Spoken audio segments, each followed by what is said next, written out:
कृष्ण हरे हरे, हरे राम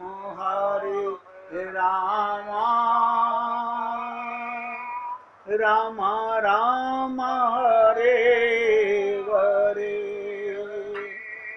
हरे कृष्ण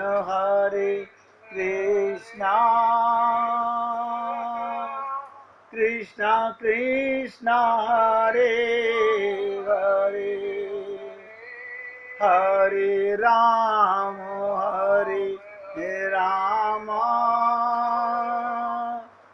राम राम हरे हरे, हरे कृष्ण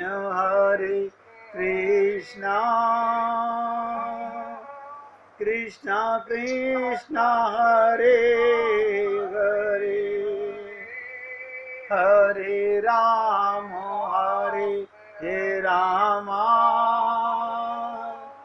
राम राम हरे हरे। बहुत एकाग्रचित होकर के सुनिएगा। आप जब बचपन में छोटे थे तो आपको एक दिन में ये ज्ञान नहीं हो गया था कि मैं लड़का हूं या मैं लड़की हूं। धीरे धीरे रे मना, धीरे धीरे सब कुछ हो। माँ ने बार बार कहा तू लड़कों के कपड़े क्यों पहनती है, लड़कों की तरह क्यों रहती है, तू लड़की है। लड़के को कहा तू लड़कियों की तरह क्यों रहता है, तू लड़कियों की तरह क्यों रोता है। मतलब इन छोटी जो आपको पता नहीं चलता, वो भी सत्संग था, वो शरीर के ज्ञान का सत्संग था। वो भी हम एकदम से नहीं सीख गए थे। कोई एक ही बार में टीचर के पढ़ाने से हमें ABCD नहीं आ गया था। आपको 1 2 3 ज्ञान एक बार के सुनने में नहीं हो गया था। लेकिन उस समय हम बच्चे थे, हम अभ्यास करते थे। पहले दौड़ना नहीं जानते थे, खड़े होते ही गिर पड़ते थे। अब दौड़ने भी लग गए। लेकिन अब आपसे कोई कहे तो आपको अचंभा लगता, क्या कभी मैं ऐसा रहा हूँगा। इसी प्रकार समय आएगा, मगर यहाँ आपको अभ्यास करना होगा। अब आपको लगता है कि मैं इतना बड़ी उम्र में आकर के अपने को बच्चा मानूं। अरे बाबा, आप सदा बच्चे हो भगवान के। आप बताओ, कोई मजिस्ट्रेट हो, वो माँ बाप के सामने बच्चा है कि मजिस्ट्रेट है। अंदर से आत्मा भाव से बताइए, अपने आप को अगर आत्मा मान लोगे जो सबसे बड़ा पुण्य है, तो कोई पाप हो जाएगा। आप गोपियों के माध्यम से समझने का प्रयत्न करेंगे तो कहने का तात्पर्य, जब नंद बाबा ने देखा कि उद्धव जी आ गए हैं ब्रज के अंदर, बस यानी जैसे डाकिया कोई डाक लेके आता है, पोस्टमैन गांव में आता है, तो सारे लोग जो इंतजार कर रहे होते हैं, हमारा पत्र आने वाला है, हमारी चिट्ठी आने वाली है, वो उसकी शक्ल और अपने घर की तरफ आते हुए देखते हैं तो प्रसन्नता का ठिकाना नहीं होता।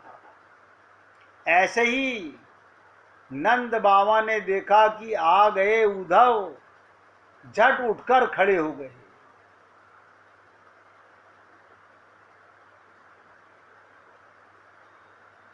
उद्धव छोटे हैं तो क्या हुआ, ये एडिकेट देखो। नंद बाबा उद्धव को आया हुआ देखकर झट खड़े हो गए। उद्धव छोटे हैं उम्र में तो क्या हुआ, नंद बाबा का रोम रोम प्रीति से भर गया। अब मैंने आपको जो बात बताई, जिसका आपको इंतजार हो उससे आपका रोम रोम प्रीति से भर जाता है। किसी का पति लड़ाई के मैदान पे गया हुआ है, वो लड़ाई से वापस आ रहा हो, उसके माँ बाप का अपना मन, पत्नी का अपना मन, बच्चों का अपना मन, अब सबकी प्रीति अपनी अपनी है। माँ बाप कहते हैं बेटा आ गया, पत्नी कहती है पति आ गया, बच्चे कहते हैं पापा आ गए। प्रीति तो है सबकी, भाव अपने अपने हैं। तो दोनों हाथों से पकड़कर नंद बाबा ने उद्धव जी को हृदय से लगा लिया।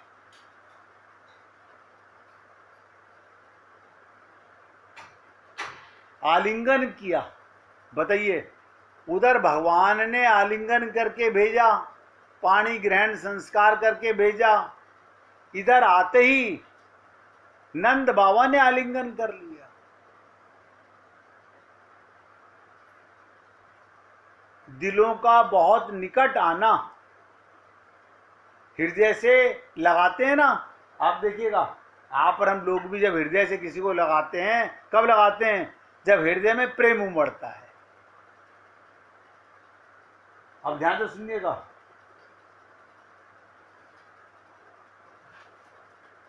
आप बीमार हो, बहुत ध्यान से सुनो, आप बीमार हो और आपने डॉक्टर को फोन किया और डॉक्टर 2 मिनट में आ जाए, आपकी खुशी का ठिकाना नहीं रहता। आपने गुरुजी को बुलाया हो और गुरुजी आपके घर आ जाएं, आपकी खुशी का ठिकाना नहीं रहता। लेकिन आप बिल्कुल स्वस्थ हो, आपने डॉक्टर को नहीं बुलाया हो और डॉक्टर आपके घर आ जाए, अरे यार डॉक्टर तो वही है, वो कोई फीस थोड़ी लेगा आकर के। अब आपको अच्छा नहीं लग रहा, पता नहीं क्यों आए, क्योंकि प्रीति नहीं है, स्वार्थ है। ऐसे ही गुरु जी की बात बता रहा हूं, अगर गुरु अचानक घर पर आ जाए तो हम चौंक जाते हैं, ये क्या, गुरु जी कैसे आ गए? खुशी के मारे आंसू नहीं आते, प्रीति नहीं उमड़ती, कि अंदर से तो दिखावा ही है। हम बाहरी दिखावा करते हैं, अंदर से प्रीति नहीं होती है। कारण क्या है? आत्मज्ञान ना होना। जब तक हम अपने को शरीर मानेंगे तो शरीरधारियों से ही प्रीति करेंगे। तो दिलों का बहुत निकट आना, हृदय से लगाते हैं, उससे दिल को चैन मिलता है, धड़कनों में बहुत पास पास हो जाती है। हृदय का सामीप्य ही आलिंगन है। हृदय का, ध्यान से सुनो, पास पास आना, दोनों के हृदय में एक ही फुरफुरी है। अब मान लो गांव के अंदर कोई आर्मी का जवान आया, माँ बाप भी खुश हो रहे हैं, पत्नी भी खुश हो रही है।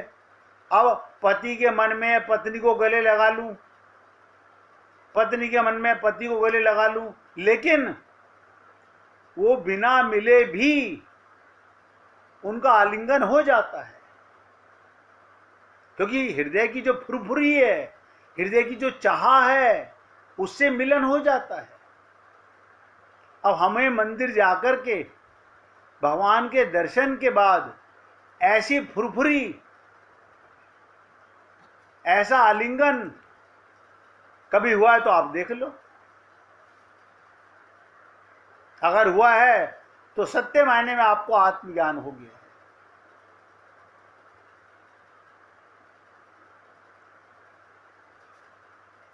हृदय का करीब हो जाना,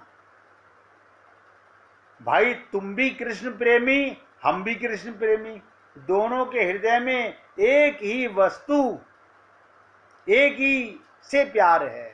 नंद बाबा और यशोदा मैया भी कृष्ण से प्रेम करती हैं, और तुम कृष्ण का संदेश लाए हो, कृष्ण के पास से आए हो, उससे तुम भी प्रेम करते हो। तो कहने का तात्पर्य, ऐसे ही भक्त का भक्त से प्रेम होता है। यही भगवान का परिवार है। आपको और हमको भगवान तो कहीं मिलेंगे नहीं। भगवान कहते हैं मैं तो भक्त के हृदय में रहता हूं। अब भक्त से हमारा वो प्रेम नहीं है जो हमारे परिवार के बच्चों से प्रेम है। ये अंतर है हमारे अंदर, क्योंकि अभी हम भक्त नहीं हैं, अभी हमें आत्मज्ञान नहीं है। आत्मज्ञान होता तो भक्त से प्रेम होता। अब इससे ज्यादा आप इतने छोटे बच्चे भी नहीं हैं कि समझ ना सकें, सब समझते हैं। बस अपनी त्रुटि को जांचना हमारे हाथ में है और नजरअंदाज करना ये भी हमारे हाथ में है। तो उद्धव जी को मन में कि भगवान ने सबसे पहले का माता पिता के पास जाना, इसका मतलब इनसे कितना प्रेम है। मैं अपने कृष्ण के प्रेमियों से मिल रहा हूं। उधर नंद बाबा के हृदय में भी यही प्यास कि ये कृष्ण प्रेमी हैं। ऐसा नंद बाबा ने सोचा और ऐसा ही उद्धव ने सोचा। भक्त तो भगवान होते ही हैं, नोट करो, भक्त भगवान ही होते हैं। वरना भगवान आपको केवल मूर्तियों में ही नजर आएंगे। कहीं साक्षात्कार अगर भगवान को देखना हो तो किसी भक्त के हृदय में देखो। परंतु जिस भक्त के हृदय में प्रत्यक्ष रूप से भगवान विराजमान हो, वो साक्षात्कार भगवान ही है। मैं भी नहीं कह रहा हूं। हमें शरीर नजर आएगा, हमें शरीर नजर आएगा। क्यों? क्योंकि हम अपने को शरीर मानते हैं तो शरीर नजर आएगा। आत्मा मानेंगे, ध्यान से सुनो, जिस दिन हमें आत्मज्ञान होगा हमें अपने गुरु में भगवान नजर आएगा, हमें भक्तों में भगवान नजर आएगा। परंतु जिस भक्त के हृदय में प्रत्यक्ष रूप से भगवान विराजमान हो, आप सोचो वो साक्षात्कार भगवान का स्वरूप है। तो साक्षात भगवान का भेजा हुआ है। अब नंद बाबा ने उद्धव जी से कैसी पूजा, ये प्रसंग ध्यान से सुनिएगा, अब गहराई से समझने का प्रसंग है। ये सब भावना, ऐसा भाव बहुत मुश्किल तो है लेकिन असंभव नहीं है। हमारे पति का मित्र आए और पति का संदेशा लेके आए तो हम उसकी कैसी अतिथि सत्कार करते हैं। आप सोच के देखो, ऐसे ही भगवान के भक्त को क्या हम इस दृष्टि से देखते हैं? ये व्यवहार गोपियों से सीखना पड़ेगा। तो उद्धव जी महाराज ब्रज में प्रवेश हुए।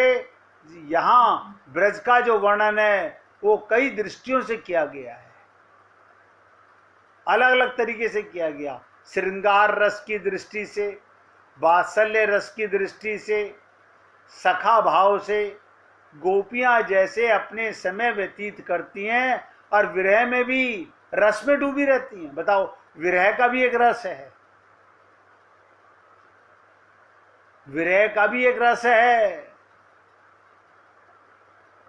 गोपियां अपने समय को व्यतीत विरह में करती हैं और उनकी विशिष्टता यही है, जीवन की शैली है कि प्रवृत्ति में मनुष्य रहे पर निवृत्ति का रस ले। सब नोट करो, प्रवृत्ति में शरीर रहे और निवृत्ति का रस ले। क्या मतलब? शरीर से संसार की सेवा करे और मन से प्रीतम का चिंतन करे, प्रीतम का चिंतन करे। अब देखो, किसी का पति दफ्तर गया हुआ हो, वो बीमार हो, सुबह से शाम तक पत्नी 4 बार फोन कर, आपकी तबीयत अब कैसी है? अगर उसने मना करके क्या फ़ोन मत करना, आज मैं बहुत बिजी हूँ, फ़ोन नहीं कर रही है, तो भी बार बार या तो मैसेज करेगी या मन में आएगा जरूर, क्योंकि उसको शरीर का भान है और शरीर का प्रीतम है। वो आत्मा का भान होता तो भी वो प्रीतम होता, लेकिन हमें आत्मा का भान नहीं है। अब देखिएगा, दोनों का अंतर है। प्रवृत्ति में मनुष्य रहे और निवृत्ति का रस ले। बाहर से प्रवृत्ति रहे, बाहर से दिखावा रहे और भीतर से निवृत्ति का आनंद आवे। बाहर से निवृत्ति में रहे और भीतर से जो प्रवृत्ति है भगवत प्रवृत्ति, भगवत प्रवृत्ति, उसका आनंद आवे। बाहर से जंगल में और भीतर से महल में। कमाल है। यानी गोपियां, सास ने कह दिया जा पानी भर के लेके आ, अब वो जंगल में जा रही हैं, कुएं पे जा रही हैं, यमुना पे जा रही हैं जल लेने के लिए। काम तो परिवार का कर रही हैं, शरीर जा रहा है, लेकिन मन कहाँ है? वो तो कृष्ण के साथ महल में का आनंद ले रहा है, कृष्ण के साथ लीलाओं का रस ले रहा है, कृष्ण के साथ आलिंगन कर रहा है। आप बताओ, अच्छा आपके मन को कौन देख सकता है? आप ही को पता नहीं होता मेरा मन कहाँ है। कितनी बार लोग बोलते हैं हम सत्संग में तो होते हैं, हमारा मन पता नहीं कहाँ चला जाता है।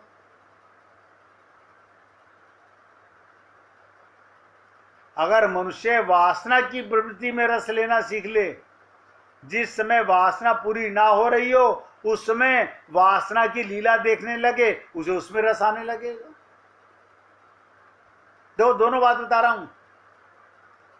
तो मनुष्य अपने जीवन में कभी दुखी नहीं होता, क्योंकि प्रवृत्ति और निवृत्ति, शरीर को लोग देखते हैं, मन को कोई नहीं देखता, मन को भगवान देखते हैं। इसीलिए हम मंदिर में बैठे हुए हैं और भगवान हमारा पाप नोट कर रहा है। हम तो भगवान जी मंदिर में थे, सवा मनी का भोग लगाने गए थे, आपने हमारा पाप, बोले तू वहां पर मन में संसार लेके बैठा हुआ था, तो मैं तेरे को मंदिर नहीं देख रहा, मैं तेरे मन का पाप देख रहा हूं और उसका दंड दूंगा।